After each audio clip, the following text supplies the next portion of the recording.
Hello বন্ধুরা, কেমন আছেন আপনারা সবাই? Welcome to STP blogs.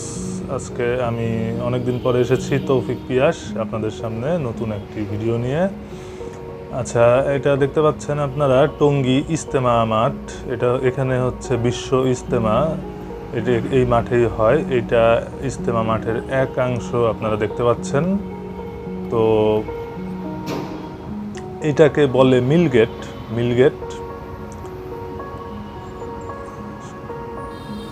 সামনেই আবদুল্লাপুর স্টেশন, এটা দেখতে পাচ্ছেন। এটা একটা ফ্লাইওভার।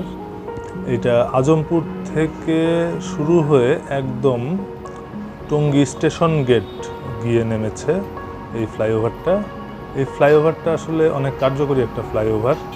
এইটা অনেক জ্যাম, উপর দিয়ে গেলে মানে খুব দ্রুতই আপনার উত্তরা থেকে টঙ্গীতে চলে যাওয়া যায়। তো যেটা বলছিলাম, এটা হচ্ছে মিলগেট বলে এই জায়গাটাকে, মিলগেট স্টপেজ। দেখতে পাচ্ছেন ফকির, ভিক্ষুক।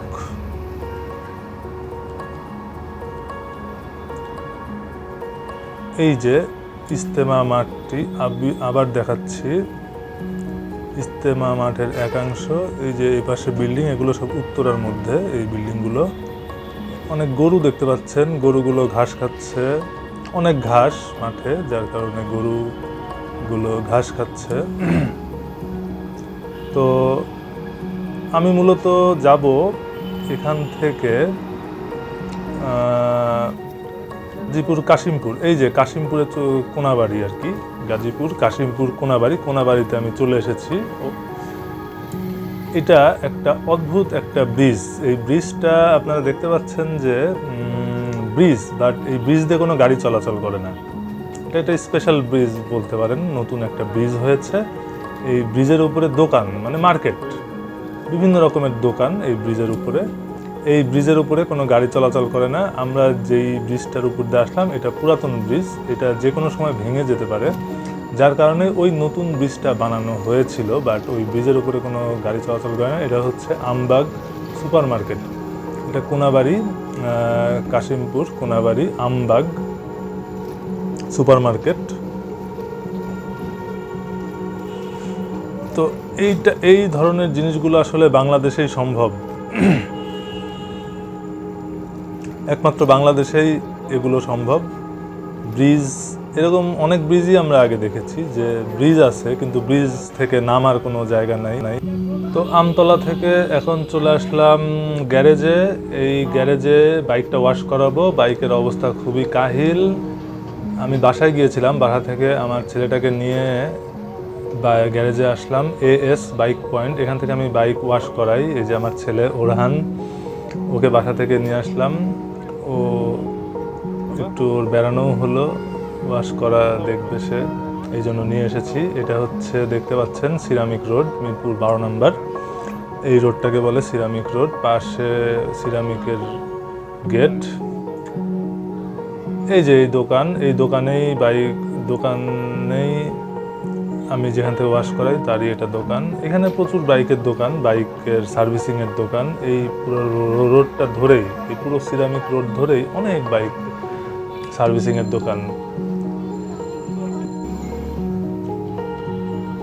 রাস্তা দিয়ে গাড়ি যাচ্ছে এবং রাস্তার মাঝে এই যে আমার বাইক, এটা এখন ওয়াশ করা হবে।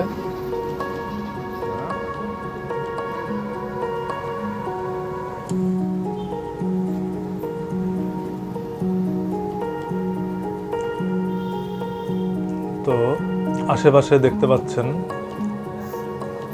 সিরামিকের দেয়াল। এই যে ওয়াশ শুরু হয়ে গেল।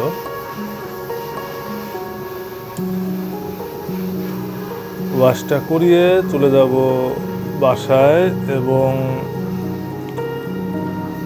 সেখান থেকে পরদিন দেখাবো উত্তরা। এই যে উত্তরা চলে এসেছি সকালে। এটা হচ্ছে রানাভোলা রোড বলে উত্তরা, রানাভোলা রোড। এই নামটা রানাভোলা খুব ইন্টারেস্টিং একটা নাম, রানাভোলা। রানা ভুলে গিয়েছে নাকি রানা এবং ভোলা দুইজন দুজন মিলে এই নামটা দেওয়া হয়েছে। এটা হচ্ছে রানা ভোলা মেইন রোড ধরে, এটা উত্তরা 10 নম্বর সেক্টরের পাশে। এটাকে রানা ভোলা মেইন রোড বলে, উত্তরা 10 নম্বর সেক্টরের পাশে। এবং 10 নম্বর সেক্টর, এই যে এই গলিটা দেখছেন বাম পাশে গেলে 9 নম্বর রোড পাওয়া যায়, 10 নম্বর সেক্টর 9 নম্বর রোড। তো এটা হচ্ছে রানাভোলা মেইন রোড। রানাভোলা মেইন রোড, এই রোডটা দেখেন কি অবস্থা। 1 বছর ধরে এই রোডের কাজ চলছে, 1 বছর আর্মিরা এই রোডের কাজ করছে।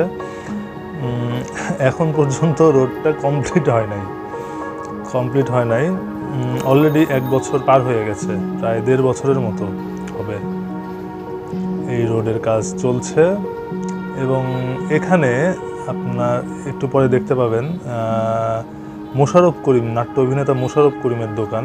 এই যে মোশাররফ করিমের দোকান, বুন রেস্তোরাঁ, এটা মোশাররফ করিমের দোকান। এখানে মোশাররফ করিম মাঝে মধ্যে আসে, আশেপাশে ওর বাড়ি, এখানেই থাকে হয়তো। এই বুন রেস্তোরাঁ, উপরে আবার মাদ্রাসা এবং নিচতলা রেস্তোরাঁ। তো ধন্যবাদ ভিডিওটি দেখার জন্য।